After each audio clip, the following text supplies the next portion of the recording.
මීට මාස කිහිපයකට පෙර මොළයේ වම්පස ඇති වූ ස්ට්‍රෝක් එකක් හේතුවෙන් ශරීරයේ දකුණු පස ප්‍රදේශයේ අත හා කකුල පණ නැතිවීමෙන් එක්තැන් වූ රංජනී අම්මා ඇයගේ පුතා සමගින් අපව සොයාගෙන එන්නේ මාතලේ ඇල්කඩුව ප්‍රදේශයේ සිටයි.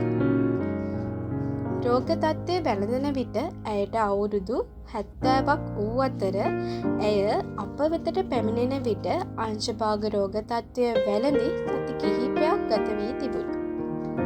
ඉතින් සති 7ක වගේ කාලයක් අප රෝහලේ නේවාසිකව ප්‍රතිකාර ලබාගත් ඇය මේ වන විට 90%කටත් වඩා ඉතා හොඳ වර්ධන මට්ටමකට ඇවිත් තිබෙන්නේ ඇක්ටිව් ප්ලස් අපගේ කාර්ය මණ්ඩලයේ කැපවීම සහ අම්මාගේද උත්සාහය නිසයි.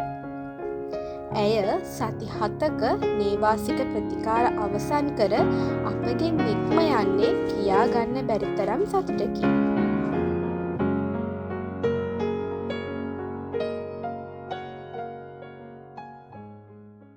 ආයුබෝවන් සුබ දවසක් අම්මේ.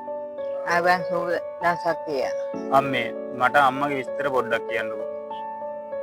මගේ නම අන්දලි අශෝකා. මම ආවේ ඇල්කඩුවෙන්ද මට අවුරුදු 70ක් වෙනවා දැන්. අම්මා ඇක්ටිව් ප්ලස් ආයතනය කරන දැනගත්තේ කොහොමද අම්මේ?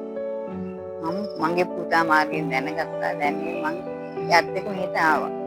අම්මා මෙතනට ඇවිල්ලා අම්මේ කොච්චර කාලයක් විතර වෙනවද? මාස පුත වැඩි. අද 70ක් වෙනවා. අම්මට අසනීපුනේ කොහොමද? මට හිතපු ගමම්ම මේ ඇවිත් ගන්න බැරි වුණා.